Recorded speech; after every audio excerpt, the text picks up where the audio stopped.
보통 이제 우리가 흔히 얘기하는 탄소의 동소체들이에요.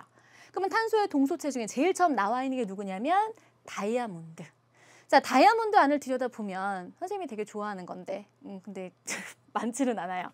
다이아몬드 안을 들여다보면 이렇게 동글동글하게 생긴 탄소 원자들이 막 배열돼 있어요. 근데 보시면 알겠지만 하나의 탄소 원자 주변으로 몇 개의 탄소 원자들이 이렇게 결합돼 있어요. 4개의 탄소 원자들이 결합이 되어 있죠. 즉 다이아몬드를 구성하고 있는 탄소 원자들은 모두 4개의 단일 결합을 가지고 있다는 얘기예요. 자, 그러면서 수없이 많은 탄소 원자들이 그물 구조의 어떤 형태로 결합이 돼서 이루어져 있는 그게 바로 다이아몬드예요. 그럼 다이아몬드의 경우에는 이렇게 모두 단일 결합으로 이루어져 있다 보니까 상당히 단단해요. 상당히 밀도가 크다고요. 그렇기 때문에 그 다이아몬드 되게 단단하다고 여러분들 알고 계시죠? 강하다라는 거. 그건 바로 이 구조에 어떤 비밀이 숨어 있다라는 거 하나 체크해 두시고요. 그 다음 또 다른 탄소의 동소체, 흑연이요. 흑연은 우리가 꼬마였을 때부터 아주 많이 자주 사용해왔던 물질이지요. 어디에서? 그죠? 연필심. 연필심으로 많이 사용하는 게 흑연이잖아요. 만약에 흑연이 다이아몬드처럼 아주 단단한 물질이라면 우리가 얘를 연필심으로 쓸 수 있을까요? 없을까요? 불가능하죠.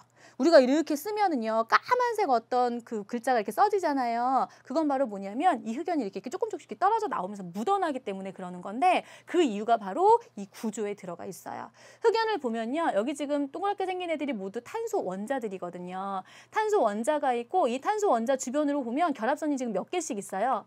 모두 3개씩밖에 없어요. 그죠? 3개씩 결합이 되어 있고 그 다음에 얘네들 보면 모두 이렇게 평면으로 이렇게 연결이 되어 있거든요. 하나하나가 각각의 이렇게 층들이고요.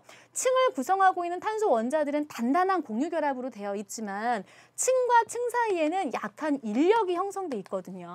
그렇기 때문에 꾹 눌러서 힘을 가해주게 되면 이게 한 층 한 층 떨어져 나올 수가 있는 거예요. 그렇기 때문에 우리가 흑연을 연필심으로 쓸 수 있다라는 거. 그다음 더불어 또 하나 흑연에서 여러분들이 아셔야 되는 게 뭐냐면 다이아몬드 같은 경우는 전류가 흐르지 않아요. 전류가 통하지 않아. 하지만 흑연의 경우에는 전류가 통해요. 그 이유는 뭐 때문에 그러냐면 이 탄소 주변으로는 지금 결합선이 3개밖에 없죠. 원래 탄소는 결합을 4개를 해야 돼요. 4개를 해야 되는데 보이는 게 3개밖에 없어요. 그럼 결국은 결합에 참여하지 않고 남은 전자는 이 판들을 이렇게 돌아다니고 있는 거예요. 이렇게. 그러다 보니까 흑연은 전류가 흐를 수 있다라는 거. 그래서 이제 그 결합에서 여러분들이 찾아낼 수 있으면 돼요. 전류 오케이. 자, 그 다음에 탄소 동소체 중에 또 하나 그래핀이라는 물질이 있는데, 자, 흑연이랑 가만히 한번 비교를 해보세요. 뭐 닮은 구석이 있지 않나? 닮은 구석 있죠?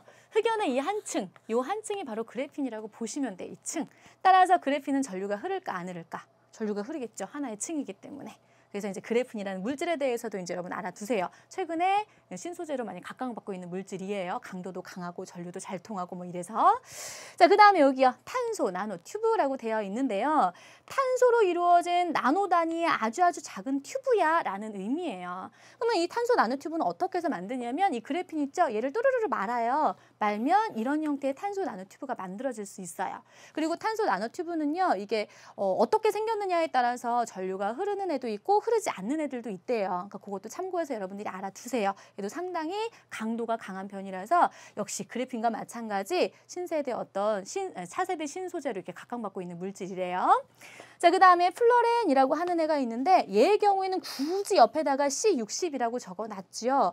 자, 이건 곧 무슨 뜻이냐면 이렇게 지금 가만히 보면 얘는 마치 뭐처럼 생겼냐면 그 남학생들을 많이 알 텐데 축구공이죠, 축구공. 축구공을 이렇게 보면 이렇게 똑같은 어떤 도형으로만 되어 있는 게 아니라 육각형과 오각형이 막 이렇게 교대로 되어 있잖아요. 플로렌도 마찬가지 그렇게 생겨 있다고 보시면 돼요. 그래서 그렇게 생겨서 공처럼 생겨 있는 애인데 이 안에는 전부 탄소가 6개로 이루어져 있다라는 거. 자, 그래서 뭐 여기 있는 다이아몬드나 뭐 흑연이나 그래핀 같은 경우에는 우리가 보통 이제 어떤 원자 단위로 이루어진 물질이라고 볼 수 있지만 탄소 나노튜브나 또는 플로렌 같은 경우는 이 한 덩어리 우리가 이렇게 볼 수 있잖아요. 그래서 얘네들은 이제 기본 단위가 분자인 이런 물질이다라고도 우리가 생각할 수 있다라는 거. 그래서 세상에는 이렇게 여러 종류의 탄소의 동소체들이 존재하고 있으며, 자, 어떻게 이들이 결합하고 있느냐에 따라서 성질이 약간씩 달라질 수 있다는 얘기예요. 그래서 여기 있는 이 5가지 정도는 앞으로 여러분들이 이 화학원을 공부함에 있어서 자주 보게 될 물질들이에요. 그렇기 때문에 딱 이런 모습이 나오면 얘는 플러렌이구나. 이렇게 생긴 게 나오면 흑연이구나. 이렇게 생긴 건 다이아몬드야. 다이아몬드는 강하지. 얘는 층사에 약한 인력 때문에 좀 약한 편이라고 하지. 더불어 뭐 전기가 통할 수 있대. 뭐 이런 내용들이 여러분들 머릿속에 떠오를 수 있는 정도면 충분할 것 같아요. 그 다음 또 하나. 얘네들은 모두 탄소로만 이루어져 있죠. 따라서 내가 만약에 이 각각의 물질들을 태운다라고 칩시다. 연소를 시킨다라고 칩시다. 자, 그러면 연소 생성물은 뭐밖에 안 나올까? 완전 연소시키면 모두 탄소니까. 오케이, CO2밖에 안 나오겠죠. 완전 연소시킨다는 얘기는 얘를 뭐랑 반응을 시켜버린다는 얘기예요. 산소랑 반응을 시켜버린다는 얘기잖아요. 그러면 탄소하고 산소가 반응을 하면 그 결과 이산화탄소 생기겠죠. 따라서 이 탄소 동소체들 연소시키면 이산화탄소가 나온대. 이건 공통점이래. 이렇게 여러분들 기억하세요. 그럼 질문. 탄소 동소체의 공통점 중에 모두 전류가 통한다. O다 X다. X가 되겠죠. 얘 같은 경우는 전류 안 통하거든요. 되시겠어요? 얘 같은 애도 전류 안 통하거든요. 얘도 상황에 따라 달라지거든요. 따라서 전류가 통하는지 안 통하는지 이런 것도 여러분들이 잘 챙겨두시면 이 부분은 크게 어렵지 않게 다루는 부분이기 때문에 관련자 나오면 문제 충분히 풀어낼 수 있을 거예요.